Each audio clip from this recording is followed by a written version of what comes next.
produced by the online distributed proofreading team at https://www.pgdp.net.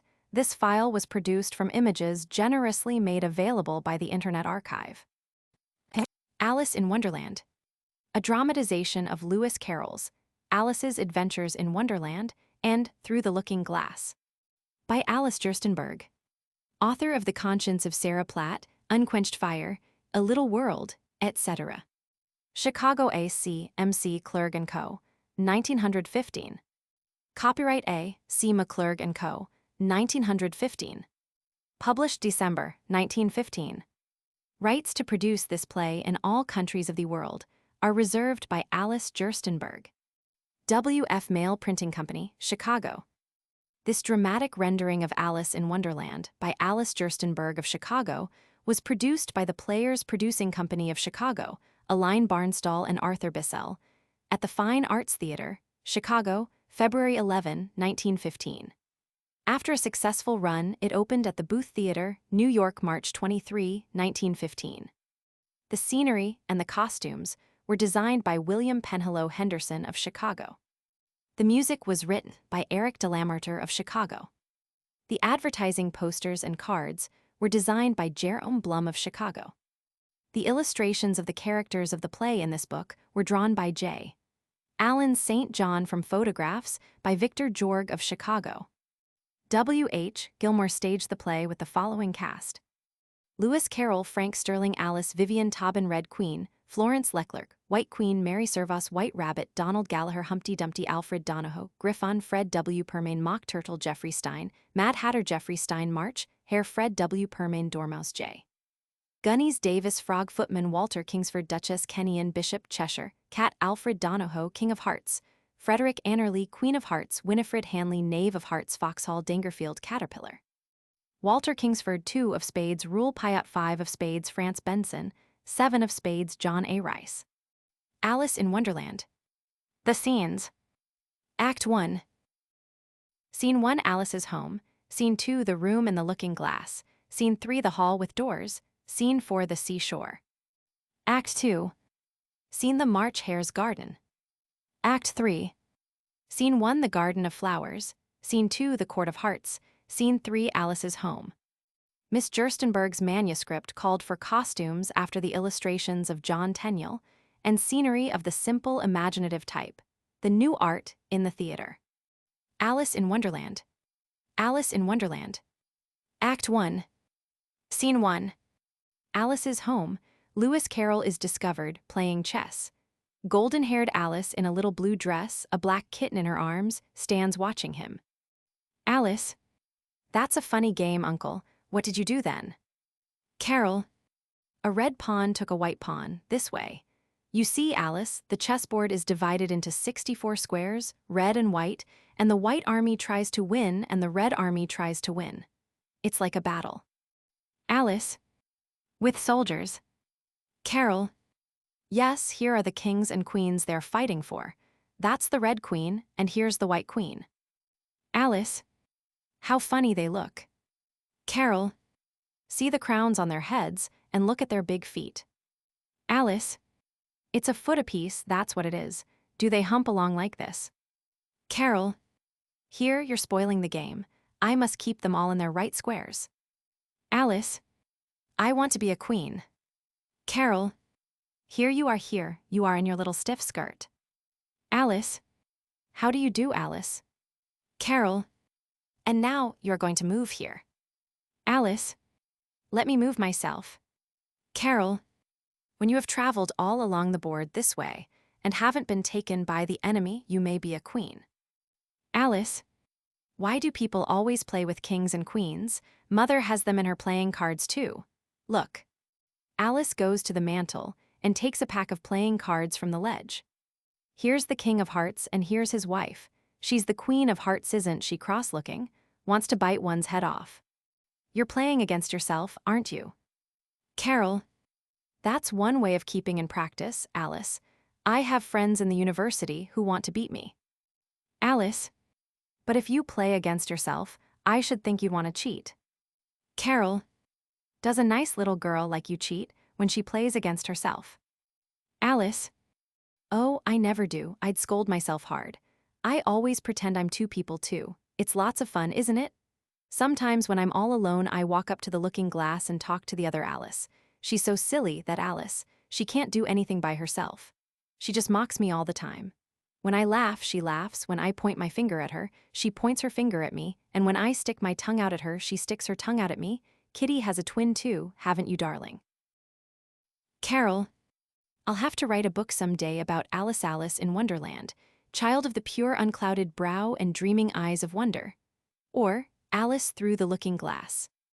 Alice, don't you wish sometimes you could go into Looking Glass house? See. There's the room you can see through the glass. It's just the same as our living room here, only the things go the other way. I can see all of it all but the bit just behind the fireplace. Oh, I do wish I could see that bit. I want so much to know if they've a fire there. You never can tell, unless our fire smokes. Then smoke comes up in that room too, but that may be just to make it look as if they had a fire, just to pretend they had. The books are something like our books, only the words go the wrong way. Won't there ever be any way of our getting through, Uncle? Carroll, do you think Kitty would find Looking Glass milk digestible? Alice, it doesn't sound awful good, does it? But I might leave her at home. She's been into an awful lot of mischief today.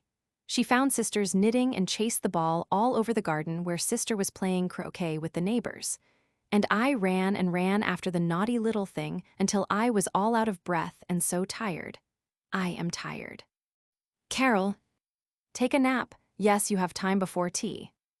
Alice, we're going to have mock turtle soup for supper. I heard Mama tell the cook not to pepper it too much. Carroll, what a funny little rabbit it is, nibbling all the time. He leans gently over the back of her chair, and seeing that she is going to sleep, puts out the lamplight and leaves the room. A red glow from the fireplace illumines Alice. Dream music. A bluish light reveals the red chess queen and the white chess queen in the mirror. Red queen. There she is, let's call her over. White queen. Do you think she'll come? Red queen. I'll call softly, Alice. White queen. Hissed Alice. Red queen. Alice. White queen. Hush if she wakes and catches us. Both queens. Alice come through into Looking Glass house. Alice rises and talks sleepily. The queens disappear. Alice climbs from the arm of the chair to the back of another, and so on up to the mantel ledge, where she picks her way daintily between the vases.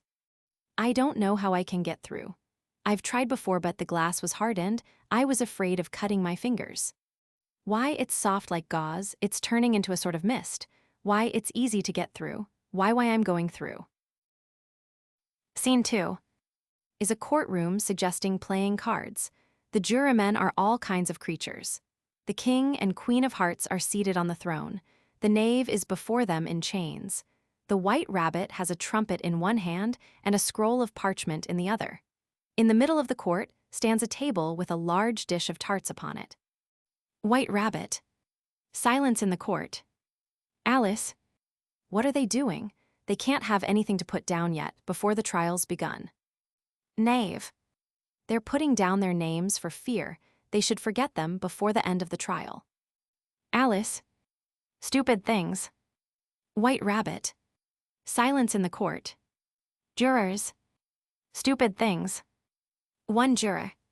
How do you spell stupid? Alice. A nice muddle, their slates will be in before the trial's over. Queen. There's a pencil squeaking, cut it down. Jurors. Squeaking. King. Harold read the accusation. White rabbit. Blows 3 blasts on his trumpet, unrolls parchment scroll and reads to music. The queen of hearts, she made some tarts all on a summer day. The knave of hearts, he stole those tarts and took them quite away. King. Consider your verdict. White rabbit. Not yet, not yet. There's a great deal to come before that. King. Call the first witness. White rabbit. First witness. Hatter. Comes in with a teacup in one hand and a piece of bread and butter in the other. I beg your pardon, your majesty, for bringing these in, but I hadn't quite finished my tea when I was sent for. King. You ought to have finished. When did you begin? Hatter. 14th of March, I think it was. March Hare. 15th. Dormouse. 16th. King. Write that down. Jury. 14, 15, 1645. Reduce that to shillings. King. Take off your hat. Hatter. It isn't mine. King. Stolen. Jury. Stolen. Hatter. I keep them to sell. I've none of my own. I'm a hatter. Queen of Hearts. King. Give your evidence and don't be nervous, or I'll have you executed on the spot. The hatter continues to shift nervously from one foot to the other, looks uneasily at the queen, trembles so that he shakes off both of his shoes, and in his confusion bites a large piece out of his teacup instead of the bread and butter. Hatter. I'm a poor man, your majesty, and I hadn't but just begun my tea knot above a week, or so, and what with the bread and butter getting so thin and the twinkling of the tea. King. The twinkling of what? Hatter. It began with the tea. King. Of course twinkling begins with a tea. Do you take me for a dunce? Go on. Hatter. I'm a poor man and most things twinkled after that only, the March Hare said. March Hare. I didn't. Hatter. You did. March Hare. I deny it. King. He denies it, leave out that part. Queen. But what did the Dormouse say? Hatter. That I can't remember. King. You must remember, or I'll have you executed. Hatter. I'm a poor man, your majesty. King. If that's all you know about it, you may stand down. Hatter. I can't go no lower, I'm on the floor as it is. King. Then you may sit down. Hatter. I'd rather finish my tea. King. You may go. Queen. And just take his head off outside. But the hatter was out of sight before the officer could get to the door. King. Call the next witness. White Rabbit. Next witness. The Duchess enters with a pepper pot, which she shakes about. Everybody begins to sneeze. March Hare sneezes and rushes out. King. Give your evidence. Duchess. Shan't. White Rabbit. Your Majesty must cross-examine this witness. King. Well, if I must, I must. What does your cook say tarts are made of? Duchess. Pepper. Dormouse. Treacle. Queen. Collar the dormouse, behead the dormouse. Turn that dormouse out of court, suppress him, pinch him off with his whiskers. The whole court is in confusion, turning the dormouse out, and while it is settling down again, the Duchess disappears. White Rabbit. The Duchess. Court. She's gone, she's gone. King. Never mind. Really, my dear, you must cross-examine the next witness. It quite makes my forehead ache. Call the next witness. White Rabbit. Alice. Alice. Here. King. What do you know about this business?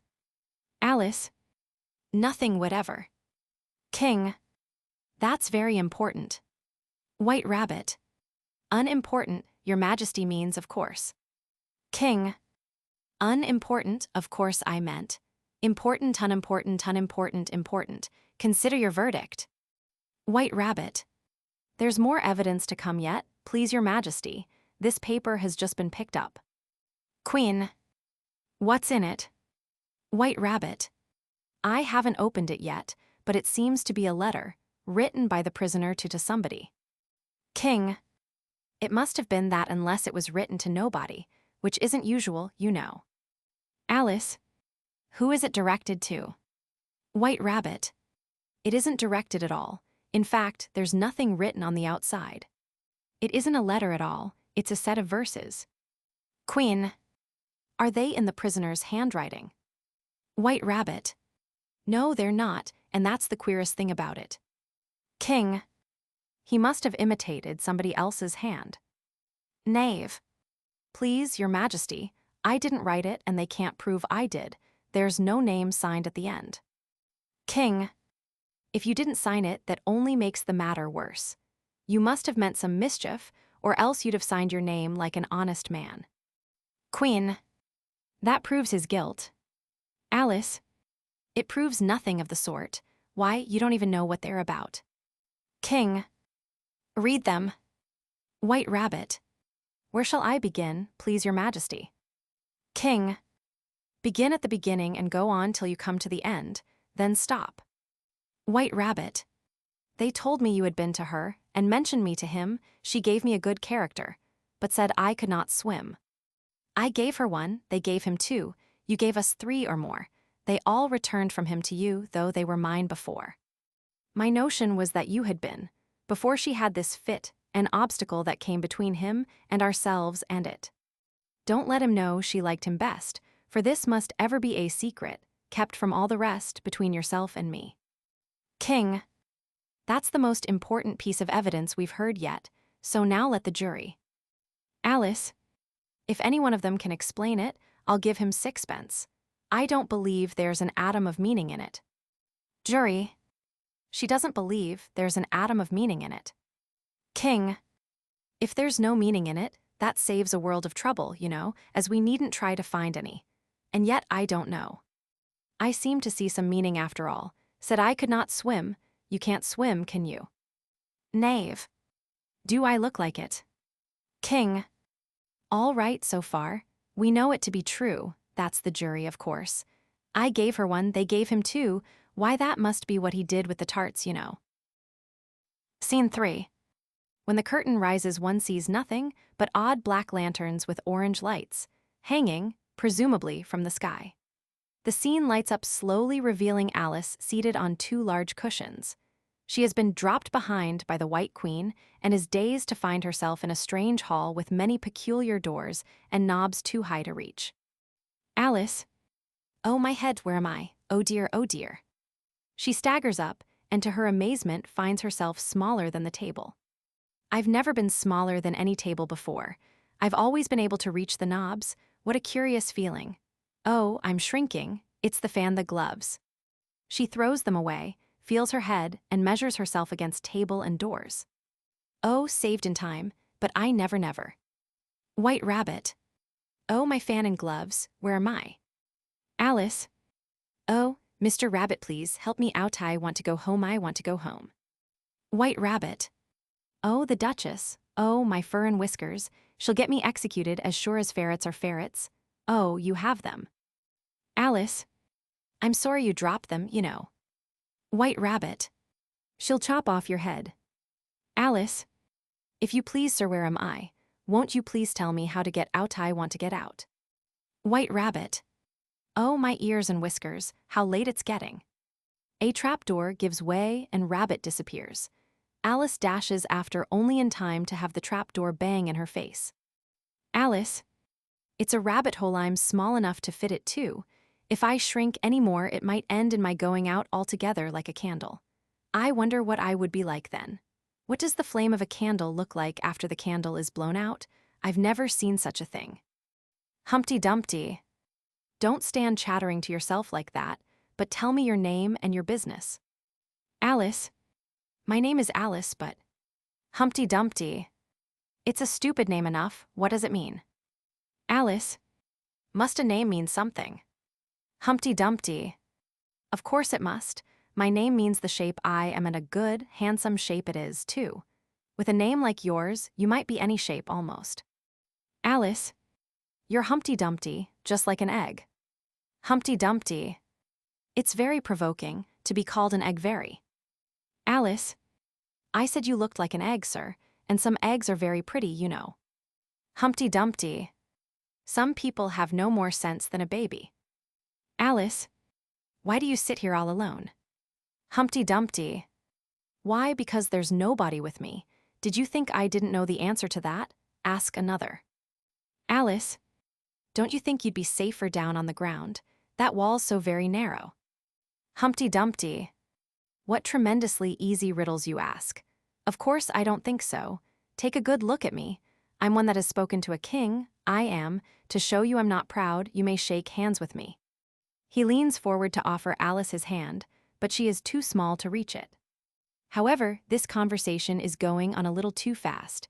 Let's go back to the last remark but one. Alice, I'm afraid I can't remember it.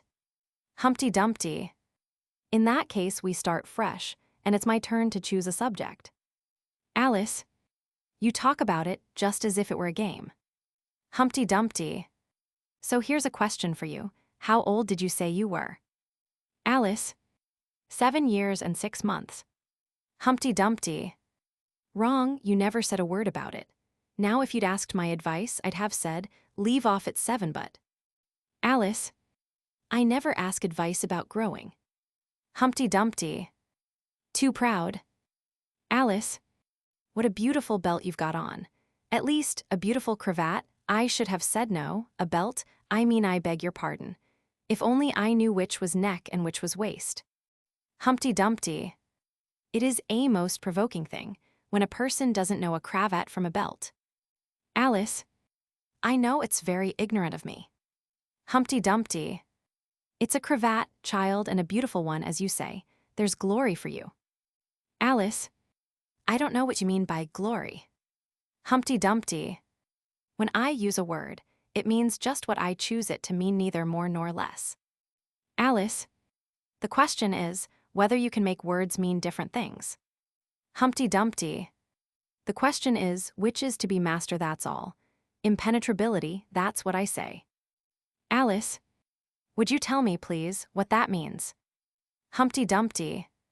I meant by impenetrability that we've had enough of that subject, and it would be just as well if you'd mention what you mean to do next, as I suppose you don't mean to stop here all the rest of your life. Alice, that's a great deal to make one word mean. Humpty Dumpty. When I make a word do a lot of work like that, I always pay it extra. Alice. Oh. Humpty Dumpty. Ah, you should see 'em come round me of a Saturday night, for to get their wages, you know. That's all goodbye. Alice. Goodbye till we meet again. Humpty Dumpty. I shouldn't know you again, if we did meet, you're so exactly like other people. Alice. The face is what one goes by, generally. Humpty Dumpty. That's just what I complain of. Your face is the same as everybody has, the 2 eyes, so nose in the middle, mouth under. It's always the same. Now if you had the 2 eyes on the same side of the nose, for instance, or the mouth at the top, that would be some help. Alice. It wouldn't look nice. Humpty Dumpty. Wait till you've tried. Goodbye. Alice. Oh, I forgot to ask him how to. She tries to open the doors. They are all locked. She begins to weep. She walks weeping to a high glass table and sits down on its lower ledge. She sits on a big golden key and picks it up in surprise. She tries it on all the doors, but it does not fit. She weeps and weeps, and Wonderland grows dark to her in her despair. In the darkness she cries, "Oh, I'm slipping. Oh, it's a lake. Oh, my tears, I'm floating." A mysterious light shows a "Drink me" sign around a bottle on the top of the table. Alice floats up to it panting, and holding on to the edge of the table takes up the bottle. Alice. It isn't marked poison. This is good, tastes like cherry tart, custard, pineapple, roast turkey toffee, and hot buttered toast all together. Oh, I'm letting out like a telescope. But the lake is rising too. Oh, it's deep, I'm drowning. Help, I'm drowning in my tears. Griffin. HJCKRRH. The griffin, a huge green creature with big glittering wings, appears where Humpty Dumpty had been and reaches glittering claws over to grab and save Alice. Scene 4 is symbolic of a wet and rocky shore in a weird green light. The mock turtle is weeping dismally. Griffin. HJCKRRH. Mock turtle. Griffin. Drop your tears into the sea with his. Alice. He sobs as if he had a bone in his throat. He sighs as if his heart would break. What is his sorrow? Mock turtle. Oh, Griffin, it's terrible. Griffin. It's all his fancy, that. Mock turtle hasn't got no sorrow. This here young lady, she wants for to know your history, she do. Mock turtle. I'll tell it her. Sit down both of you and don't speak a word till I've finished. Alice, I don't see how you can ever finish if you don't begin. Mock Turtle. Once I was a real turtle. A long silence is broken only by the exclamations, HJCKRRH, of the griffon and the heavy sobbing of the mock turtle. Mock Turtle. When we were little, we went to school in the sea. The master was an old turtle. We used to call him Tortoise. Alice, why did you call him Tortoise if he wasn't one? Mock Turtle. We called him Tortoise because he taught us. Really, you are very dull. Griffin. You ought to be ashamed of yourself for asking such a simple question. Drive on, old fellow, don't be all day about it. Mock Turtle. Yes, we went to school in the sea, though you mayn't believe it. Alice. I never said I didn't. Mock Turtle. You did. Griffin. Hold your tongue. Mock Turtle. We had the best of educations, in fact. We went to school every day. Alice. I've been to a day school too. You needn't be so proud as all that. Mock Turtle. With extras. Alice. Yes, we learned French and music. Mock Turtle. And washing. Alice. Certainly not. Mock Turtle. Ah, then yours wasn't a really good school. Now at ours they had at the end of the bill, French, music, and washing extra. Alice. You couldn't have wanted it much, living at the bottom of the sea. Mock Turtle. I couldn't afford to learn it. I only took the regular course. Alice. What was that? Mock Turtle. Reeling and writhing, of course, to begin with, and then the different branches of arithmetic ambition, distraction, uglification, and derision. Alice. I never heard of uglification. What is it? Griffin. Never heard of uglifying. You know what to beautify is, I suppose. Alice. Yes, it means to make anything prettier. Griffin. Well then, if you don't know what to uglify is, you are a simpleton. Alice. What else had you to learn? Mock Turtle. Well, there was mystery. Mystery, ancient and modern, with seaography, then drawling. The drawling master was an old conger eel that used to come once a week. What he taught us was drawling, stretching, and fainting in coils. Alice. What was that like? Mock Turtle. Well, I can't show it you myself, I'm too stiff, and the griffin never learned it. Griffin. Hadn't time. I went to the classical master, though. He was an old crab, he was. Mock Turtle. I never went to him. He taught laughing and grief, they used to say. Griffin. So he did, so he did. Alice. And how many hours a day did you do lessons? Mock Turtle. 10 hours the first day, 9 the next, and so on. Alice. What a curious plan. Griffin. That's the reason they're called lessons, because they lesson from day to day. Alice. Then the 11th day must have been a holiday. Mock Turtle. Of course it was. Alice. And how did you manage on the 12th? Griffin. That's enough about lessons. Tell her something about the games now. Mock Turtle sighs deeply, draws back of one flapper across his eyes. He looks at Alice and tries to speak, but sobs choke his voice. Griffin. Same as if he had a bone in his throat. Mock Turtle. You may not have lived much under the sea. Alice. I haven't. Mock Turtle.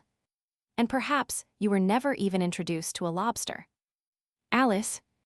I once tasted no, never. Mock Turtle. So you can have no idea what a delightful thing a lobster quadrille is. Alice. No, indeed. What sort of a dance is it? Griffin. Why, you first form into a line along the seashore. Mock Turtle. 2 lines, seals, turtles, salmon, and so on. Then, when you've cleared all the jellyfish out of the way. Griffin. That generally takes some time. Mock Turtle. You advance twice. Griffin. Each with a lobster as a partner. Mock Turtle. Of course, advance twice, set to partners. Griffin. Change lobsters and retire in same order. Mock Turtle. Then you know, you throw the Griffin. The lobsters. Mock turtle. As far out to sea as you can. Griffin. Swim after them. Mock turtle. Turn a somersault in the sea. Griffin. Change lobsters again. Mock turtle. Back to land again, and that's all the first figure. Alice. It must be a very pretty dance. Mock turtle. Would you like to see a little of it? Alice. Very much indeed. Mock turtle. Come, let's try the first figure. We can do it without lobsters, you know. Which shall sing? Griffin. Oh, you sing, I've forgotten the words. Creatures solemnly dance round and round Alice, treading on her toes, waving forepaws to mark time while Mock Turtle sings. First verse. Will you walk a little faster? Said a whiting to a snail. There's a porpoise close behind us, and he's treading on my tail. See how eagerly the lobsters and the turtles all advance. They are waiting on the shingle. Will you come and join the dance? Will you, won't you, will you, won't you join the dance? Will you, won't you, will you, won't you join the dance? Second verse. You can really have no notion how delightful it will be when they take us up and throw us with the lobsters out to sea. But the snail replied, too far, and gave a look askance. Said he thanked the whiting kindly, but he would not join the dance. Would not, could not join the dance. Would not, could not join the dance. The creatures dance against Alice, pushing her back and forth between them. She protests and finally escapes. They bump against each other. Alice. Thank you, it's a very interesting dance to watch, and I do so like that curious song about the whiting. Mock turtle. Oh, as to the whiting, you've seen them, of course. Alice. Yes, I've often seen them at Din. Mock turtle. I don't know where Din may be, but if you've seen them so often, of course you know what they're like. Alice. I believe so. They have their tails in their mouths and they're all over crumbs. Mock turtle. You're wrong about the crumbs. Crumbs would all wash off in the sea. But they have their tails in their mouths, and the reason is. Tell her about the reason and all that. Griffin. The reason is that they would go with the lobsters to the dance. So they got thrown out to sea, so they had to fall a long way, so they got their tails fast in their mouths, so they couldn't get them out again. That's all. Alice. Thank you, it's very interesting. I never knew so much about a whiting before. Griffin. I can tell you more than that, if you like. Do you know why it's called a whiting? Alice. I never thought about it. Why? Griffin. It does the boots and shoes. Alice. Does the boots and shoes. Griffin. Why, what are your shoes done with? I mean, what makes them so shiny? Alice. They're done with blacking, I believe. Griffin. Boots and shoes under the sea are done with whiting. Now you know. Alice. And what are they made of? Griffin. Soles and eels, of course. Any shrimp could have told you that. Alice. If I'd been the whiting, I'd have said to the porpoise, keep back, please, we don't want you with us. Mock turtle. They were obliged to have him with them. No wise fish would go anywhere without a porpoise. Alice. Wouldn't it really? Mock turtle. Of course not. Why, if a fish came to me and told me he was going a journey, I should say, with what porpoise? Alice. Don't you mean purpose? Mock turtle. I mean what I say. Griffin. Shall we try another figure of the lobster quadrille, or would you like the mock turtle to sing you a song? Alice. Oh, a song, please, if the mock turtle would be so kind. Griffin. No accounting for tastes. Sing her turtle soup, will you, old fellow? Mock turtle. Beautiful soup, so rich and green, waiting in a hot tureen. Who for such dainties would not stoop? Soup of the evening, beautiful soup. Soup of the evening, beautiful soup. Beautiful soup, beautiful soup. Soup of the evening, beautiful, beautiful soup. White rabbit. Enters, stretching out a red and white check sash, with which he separates Alice from the creatures. Check. Mock turtle. They won't let her stay in our square. White rabbit. The queen is coming this way. Griffin. She'll chop our heads off. Come on, let's fly. Curtain. The curtain rises to reveal small silhouettes of the griffin, mock turtle, and Alice in an orange-colored moon far away in the sky. Down below, the white rabbit is shouting to them, "You'll be safe in the March Hare's garden." Curtain. Act 2. Scene. The March Hare's garden, showing part of the Duchess' house. On a small platform there is a tea table, set with many cups, continuing into wings to give impression of limitless length. The March Hare, Hatter, and Dormouse are crowded at one end. Alice sits on the ground where she has been dropped from the sky. Finding herself not bruised, she rises and approaches the table. March Hare and Hatter. "No room, no room." Alice. "There's plenty of room." "I don't know who you are." March Hare. "I am the March Hare, that's the Hatter, and this is the Dormouse. Have some wine." Alice. "I don't see any wine." March Hare. "There isn't any." Alice. "Then it wasn't very civil of you to offer it." March Hare. "It wasn't very civil of you to sit down without being invited." Alice. "I didn't know it was your table. It's laid for a great many more than 3. Hatter. "Your hair wants cutting." Alice. "You should learn not to make personal remarks. It's very rude." Hatter. "Why is a raven like a writing desk?" Alice. "Come, we shall have some fun now. I'm glad you've begun asking riddles. I believe I can guess that." March Hare. "So you mean that you think you can find out the answer to it?" Alice. "Exactly so." March Hare. "Then you should say what you mean." Alice. "I do, at least I mean what I say. That's the same thing, you know." Hatter. "Not the same thing a bit. Why, you might just as well say that I see what I eat is the same thing as I eat what I see." March Hare. "You might just as well say that I like what I get is the same thing as I get what I like." Dormouse.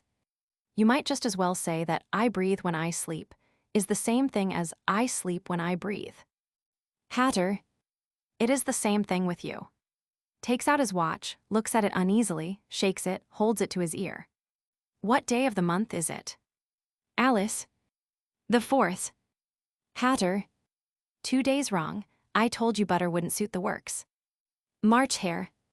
"It was the best butter." Hatter.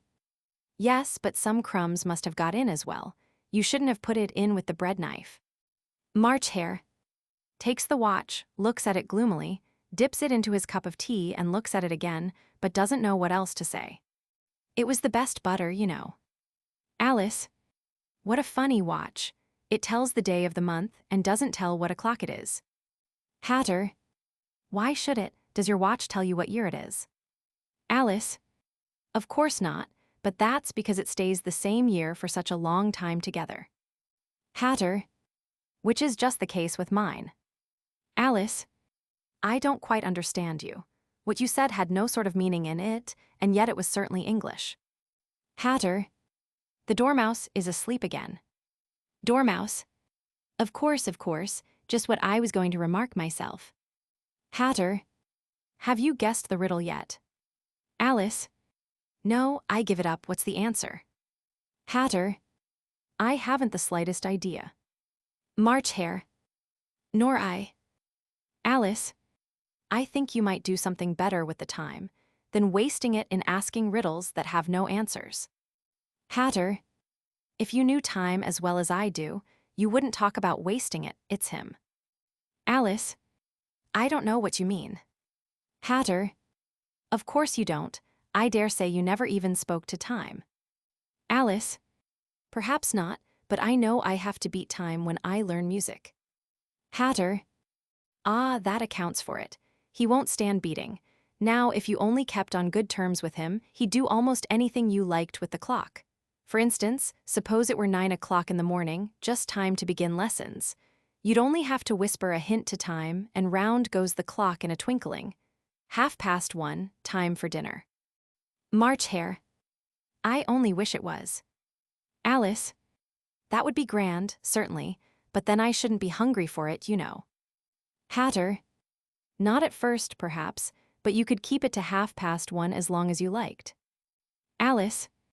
"Is that the way you manage?" Hatter. Not I, we quarreled last March just before he went mad, you know. It was at the great concert given by the Queen of Hearts, and I had to sing. Twinkle, twinkle, little bat, how I wonder what you're at. You know the song, perhaps? Alice. I've heard something like it. Dormouse. Twinkle, twinkle, twinkle. Hatter. Well, I'd hardly finished the first verse when the Queen bawled out, "He's murdering the time, off with his head." Alice. How dreadfully savage. Hatter. And ever since that, he won't do a thing I ask. It's always 6 o'clock now. Alice. Is that the reason so many tea things are put out here? Hatter. Yes, that's it. It's always tea time, and we've no time to wash the things between whiles. Alice. Then you keep moving round, I suppose. Hatter. Exactly so, as the things get used up. Alice. But when you come to the beginning again. March Hare. Suppose we change the subject. I vote the young lady tells us a story. Alice. I'm afraid I don't know one. March Hare and Hatter. Then the Dormouse shall wake up Dormouse. Dormouse. I wasn't asleep, I heard every word you fellows were saying. March Hare. Tell us a story. Alice. Yes, please do. Hatter. And be quick about it, or you'll be asleep again before it's done. Dormouse. Once upon a time there were 3 little sisters, and their names were Elsie, Lacey, and Tilly, and they lived at the bottom of a well. Alice. What did they live on? Dormouse. They lived on treacle. Alice. They couldn't have done that, you know, they'd have been ill. Dormouse. So they were very ill. Alice. But why did they live at the bottom of a well? March Hare. Take some more tea. Alice. I've had nothing yet, so I can't take more. Hatter. You mean you can't take less? It's very easy to take more than nothing. Alice. Nobody asked your opinion. Hatter. Who's making personal remarks now? Alice. Why did they live at the bottom of a well? Dormouse. It was a treacle well. Alice. There's no such thing. Hatter and March Hare. SH. Dormouse. If you can't be civil, you'd better finish the story for yourself. Alice. No, please go on, I won't interrupt you again. I dare say there may be one. Dormouse. One, indeed. And so these 3 little sisters, they were learning to draw, you know. Alice. What did they draw? Dormouse. Treacle. Hatter. I want a clean cup, let's all move one place on. Hatter moves on, Dormouse takes his place. March Hare takes Dormouse's place, and Alice unwillingly takes March Hare's place. Alice. I'm worse off than I was before. You've upset the milk jug into your plate. March Hare. It wasn't very civil of you to sit down without being invited. Alice. Where did they draw the treacle from? Hatter. You can draw water out of a water well, so I should think you could draw treacle out of a treacle well, eh? Stupid. Alice. But they were in the well. Dormouse. Of course they were well in. They were learning to draw, and they drew all manner of things, everything that begins with an M. Alice.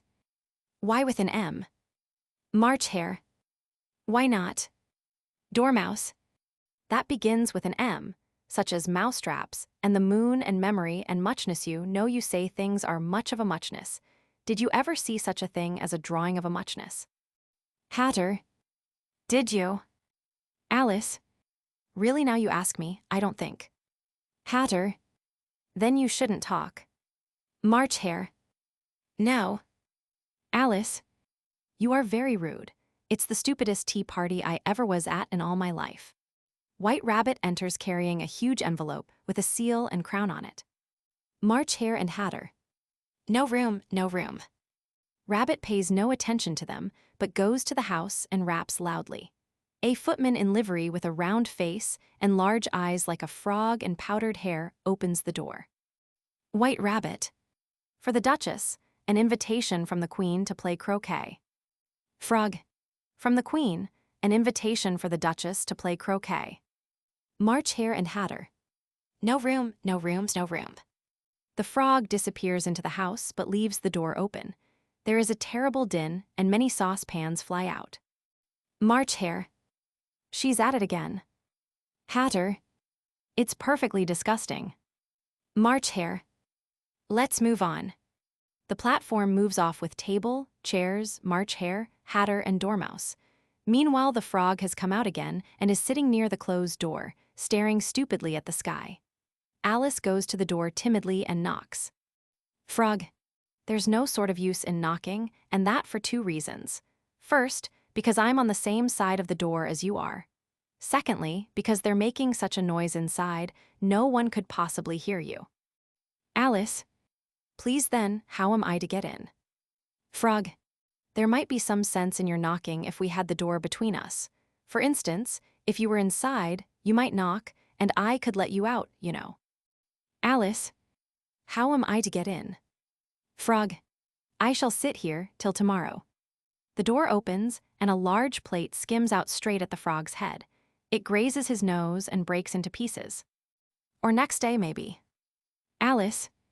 How am I to get in? Frog. Are you to get in at all? That's the first question, you know. Alice. It's really dreadful the way all you creatures argue. It's enough to drive one crazy. Frog. I shall sit here on and off for days and days. Alice. But what am I to do? Frog. Anything you like. Alice. Where's the servant whose business it is to answer the door? Frog. Which door? Alice. This door, of course. The frog looks at the door and rubs his thumb on it to see if the paint will come off. Frog. To answer the door, what's it been asking for? Alice. I don't know what you mean. Frog. I speaks English, doesn't I? Or are you deaf? What did it ask you? Alice. Nothing, I've been knocking at it. Frog. Shouldn't do that. Vexes it, you know. You let it alone, and it'll let you alone, you know. Alice. Oh, there's no use talking to you. She starts to open the door just as the Duchess comes out, carrying a pig in baby's clothes. She sneezes, Frog sneezes, and Alice sneezes. Duchess. If everybody minded her own business. Alice. It's pepper. Duchess. Of course, my cook puts it in the soup. Alice. There's certainly too much pepper in the soup. Duchess. Sneeze then and get rid of it. Duchess begins to sing to the baby, giving it a violent shake at the end of every line of the lullaby. Speak roughly to your little boy and beat him when he sneezes. He only does it to annoy, because he knows it teases. I speak severely to my boy, I beat him when he sneezes. For he can thoroughly enjoy the pepper when he pleases. Duchess sneezes, Frog sneezes, Alice sneezes, Duchess gasps and gives a tremendous sneeze. Alice. Oh dear. She jumps aside as kettles and pots come flying out of the door. The Duchess pays no attention. What a cook to have. Oh, please mind what you're doing. Oh, there goes his precious nose. Duchess. If everybody minded her own business, the world would go round a deal faster than it does. Alice. Which would not be an advantage. Just think what work it would make with the day and night. You see, the earth takes 24 hours to turn round on its axis. Duchess. Talking of axes, chop off her head. Alice. Oh, what's that? Duchess. Cat, of course. Alice. Why does it grin like that? Duchess. It's a Cheshire cat, and that's why. Pig. Illustration, Duchess. I speak severely to my boy, I beat him when he sneezes. Alice. I didn't know that Cheshire cats always grinned. In fact, I didn't know that cats could grin. Duchess. They all can, and most of 'em do. Alice. I don't know of any that do. Duchess. You don't know much, and that's a fact. Here, you may nurse it a bit if you like. I must go and get ready to play croquet with the Queen. Alice. If I don't take this child away with me, they're sure to kill it in a day or two. Cheshire Puss, would you tell me, please, which way I ought to walk from here? Cat. That depends a good deal on where you want to get to. Alice. I don't much care where. Cat. Then it doesn't matter which way you walk. Alice, so long as I get somewhere. Cat, oh, you're sure to do that, if you only walk long enough. Alice, please, will you tell me what sort of people live about here? Cat, all mad people. Alice, but I don't want to go among mad people. Cat, oh, you can't help that, we're all mad here. I'm mad, he's mad. He's dreaming now, and what do you think he's dreaming about? Alice, nobody could guess that. Cat, why about you? And if he left off dreaming about you, where do you suppose you'd be? Alice, where I am now, of course. Cat, not you, you'd be nowhere. Why, you're only a sort of thing in his dream, and you're mad too. Alice, how do you know I'm mad? Cat, you must be, or you wouldn't have come here. Alice, how do you know that you're mad? Cat, to begin with, a dog's not mad, you grant that. Alice, I suppose so. Cat, well then, you see, a dog growls when it's angry and wags its tail when it's pleased. Now I growl when I'm pleased and wag my tail when I'm angry. Therefore I'm mad. Alice, I call it purring, not growling. Cat, call it what you like. Do you play croquet with the queen today? Alice, I should like it very much, but I haven't been invited yet. Cat, you'll see me there. Alice, oh dear, it's heavy and so ugly. Don't grunt, oh, it's a pig. Please, Mr. Footman, take it. Frog rises with dignity, whistles and disappears into the house. A kettle comes bounding out. Alice puts pig down and it crawls off. Cat, by the by, what became of the baby? Alice, it turned into a pig. Cat, I thought it would. Cat, did you say pig or fig? Alice, I said pig, and I wish you wouldn't keep appearing and vanishing so suddenly. You make one quite giddy. Cat, all right. Frog puts flamingos down and re-enters house. While Alice is examining the flamingos curiously, Tweedledum and Tweedledee, each with an arm round the other's neck, sidestep in and stand looking at Alice. Alice, Tweedledee, dumb, dee. If you think we're waxworks, you ought to pay. Dumb. Contrariwise, if you think we're alive, you ought to speak. Dee. The first thing in a visit is to say, how do you do, and shake hands. The brothers give each other a hug, then hold out the two hands that are free to shake hands with her. Alice does not like shaking hands with either of them first, for fear of hurting the other one's feelings. She takes hold of both hands at once, and they all dance round in a ring, quite naturally to music. Here we go round the mulberry bush. Alice, would you tell me which road leads out of? Dee. What shall I repeat to her? Dumb. The walrus and the carpenter is the longest. Dee. The sun was shining. Alice, if it's very long, would you please tell me first which road? Dee. The moon was shining sulkily. Dumb. The sea was wet as wet could be. Dee. Oh, oysters, come and walk with us, the walrus did beseech. Dumb. A pleasant walk, a pleasant talk along the briny beach. Dee. The eldest oyster winked his eye and shook his heavy head. Dumb. Meaning to say, he did not choose to leave the oyster bed. Dee. But 4 young oysters hurried up, and yet another 4. Dumb. And thick and fast they came at last, and more and more and more. Dee. The walrus and the carpenter walked on a mile or so. Dumb. And then they rested on a rock conveniently low. Dee. And all the little oysters stood and waited in a row. Dumb. A loaf of bread, the walrus said, is what we chiefly need. Dee. Now if you're ready, oysters dear, we can begin to feed. Dumb. But not on us, the oysters cried, turning a little blue. Dee. The night is fine, the walrus said. Do you admire the view? Dumb. The carpenter said nothing, but cut us another slice. I wish you were not quite so deaf I've had to ask you twice. Dee. It seems a shame, the walrus said, to play them such a trick, after we've brought them out so far and made them trot so quick. Dumb. Oh, oysters, said the carpenter, you've had a pleasant run. Day. Shall we be trotting home again? Dumb. But answer came there none. Day. And this was scarcely odd, because dumb. They'd eaten every day. Do you see that? Alice. It's only a rattle. Dumb. I knew it was, it's spoilt of course, my nice new rattle. You agree to have a battle. Day. I suppose so, let's fight till dinner. Alice. I wonder what is going to happen next. She backs down stage respectfully as the King and Queen of Hearts enter, followed by the Knave of Hearts carrying the King's crown on a crimson velvet cushion, and the White Rabbit and others. When they come opposite to Alice, they stop and look at her. Queen. Who is this? Knave. Queen. Idiot, what's your name, child? Alice.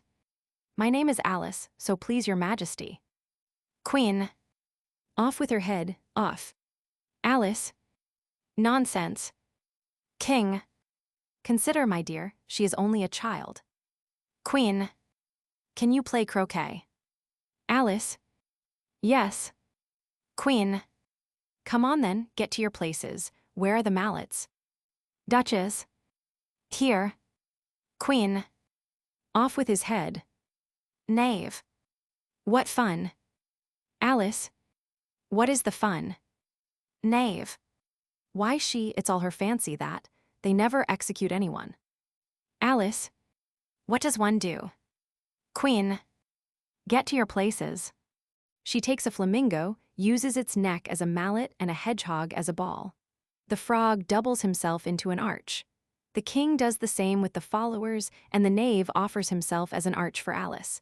Even though Alice does not notice him, he holds the arch position. The queen shouts at intervals, off with his head, off with her head. Alice. Where are the chess queens? Rabbit.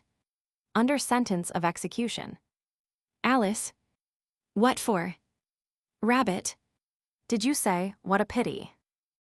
Alice. But it goes on, they all return from him to you. King. Why, there they are, nothing can be clearer than that. Then again, before she had this fit, you never had fits, my dear, I think. Queen. Never. King. Then the words don't fit you. There is dead silence, while the king looks around at the court with a smile. King. It's a pun. King. Let the jury consider their verdict. Queen. No, no, sentence first, verdict afterwards. Alice. Stuff and nonsense. Queen. Hold your tongue. Alice. I won't. Queen. Off with her head. Alice. Who cares for you? Queen. Cut it off. Alice. You're nothing but a pack of cards. As lights go out and curtain falls, all the characters hold their positions as if petrified. Curtain. Scene 3. The curtain rises to show Alice still asleep in the armchair, the fire in the grate suffusing her with its glow. Carroll. Wake up, Alice, it is time for tea. Off stage, the characters repeat their most characteristic lines. Off with her head. Consider your verdict.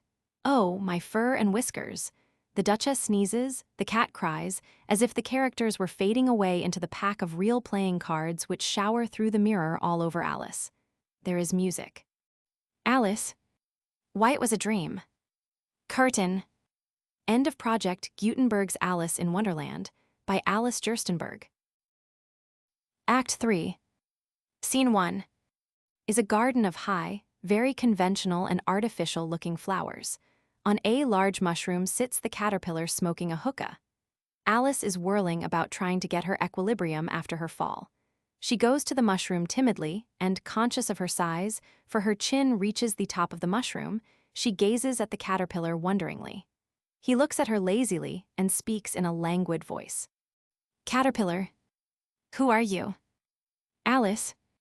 I hardly know, sir, just at present. The queen frightened me so, and I've had an awfully funny fall down a tunnel or a sort of well. At least I know who I was when I got up this morning, but I think I must have been changed several times since then. Caterpillar. What do you mean by that? Explain yourself. Alice, I can't explain myself, I'm afraid, sir, because I'm not myself, you see. Being so many different sizes in a day is very confusing. Caterpillar, who are you? Alice, I think you ought to tell me who you are first. Caterpillar, why? Come back, I've something important to say. Keep your temper. Alice, is that all? Caterpillar, no. He puffs at the hookah in silence, finally takes it out of his mouth and unfolds his arms. So you think you're changed, do you? Alice, I'm afraid I am, sir. I don't keep the same size.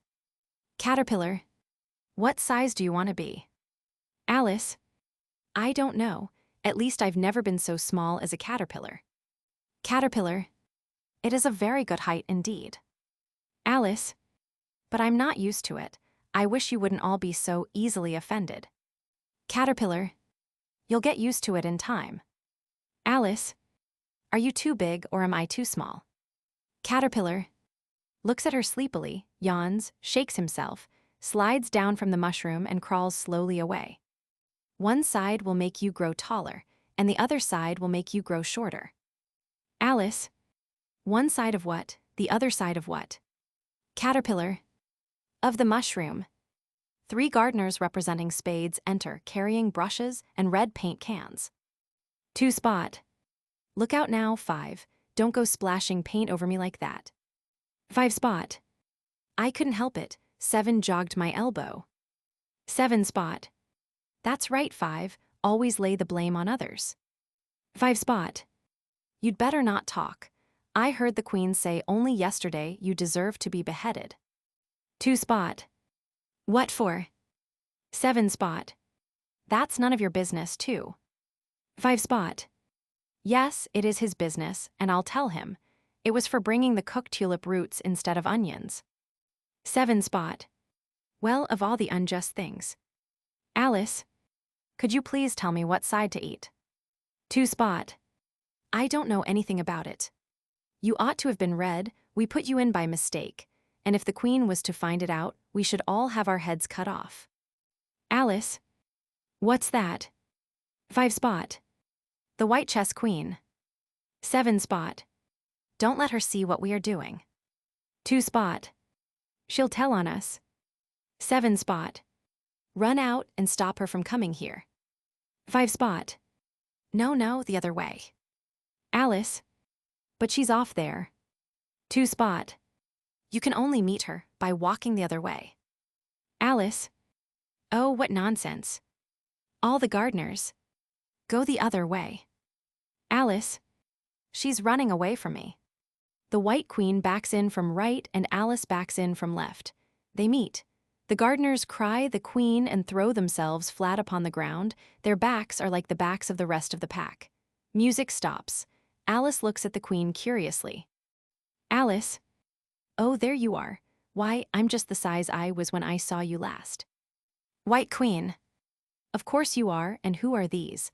I can't tell them by their backs. Turn over, I thought so, get up, what have you been doing here? 2 Spot, may it please your majesty, we were trying. White Queen, I see, begone, or I'll send the horses after you and tell the Queen of Hearts. Gardeners rush off. The Red Queen enters. Alice has gone to the mushroom again to look at its sides, and there to her amazement finds a gold crown and scepter which she immediately appropriates. Music! The queens watch Alice superciliously. Alice puts on her crown, proudly exclaiming in great elation, Queen Alice, and walks down stage bowing right and left to the homage of imaginary subjects. She repeats as if scarcely daring to believe it true, Queen Alice. Music stops. Red Queen. Ridiculous.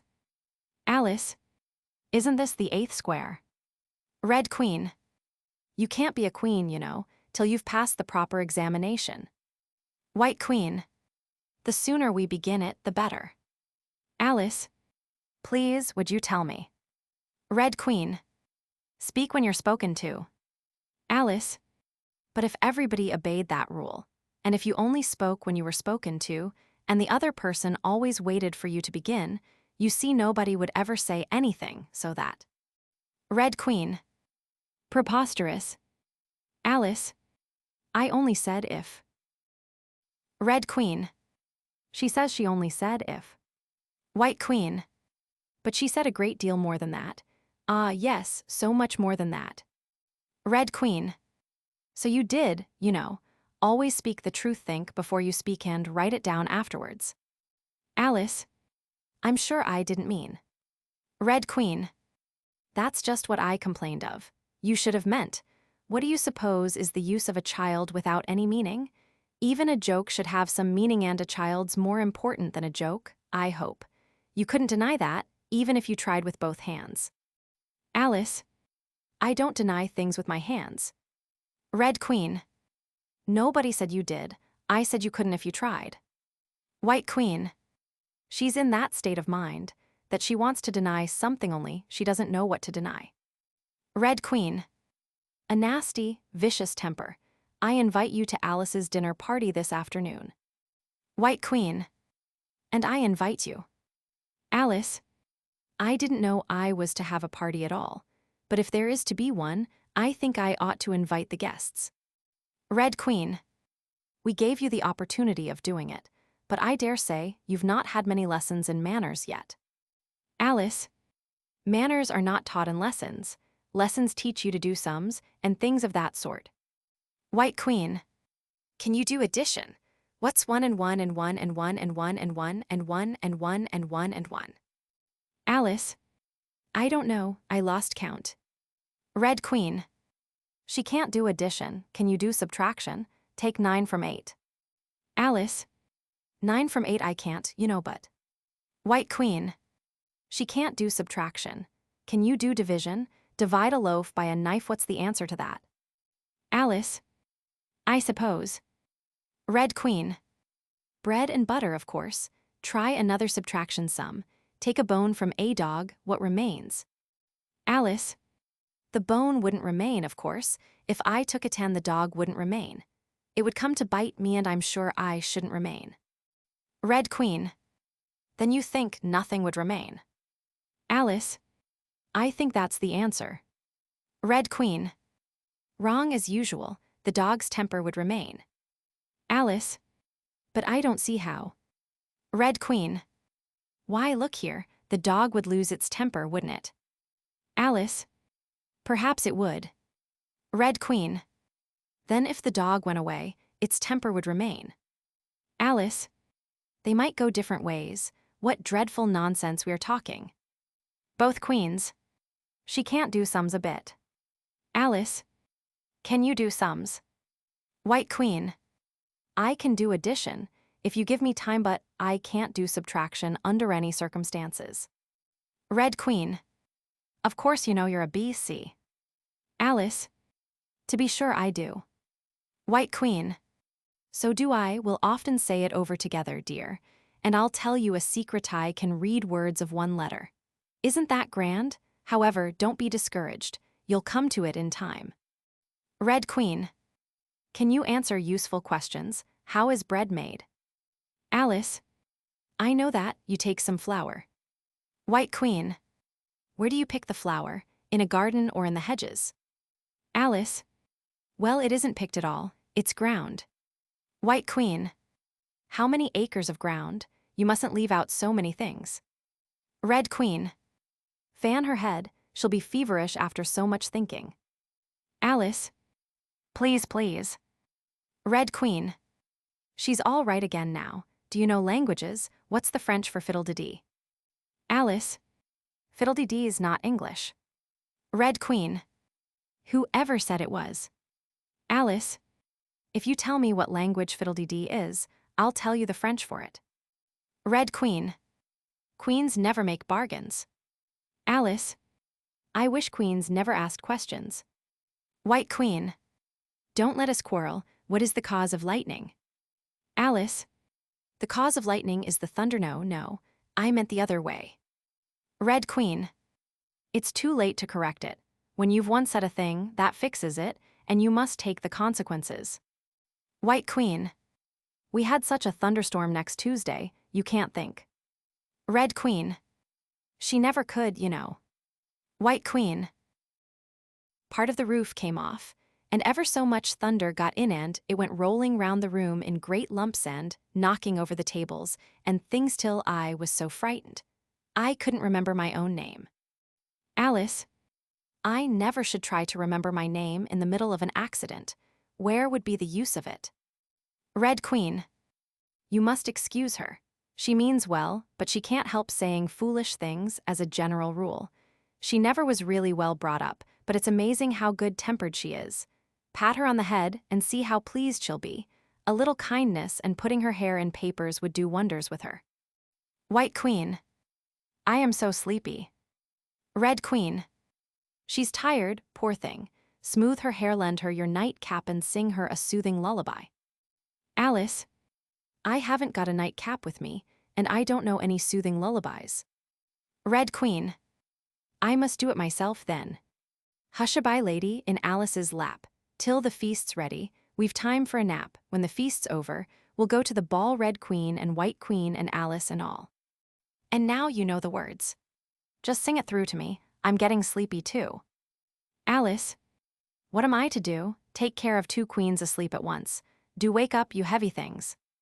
White Rabbit. The trial's beginning. Alice.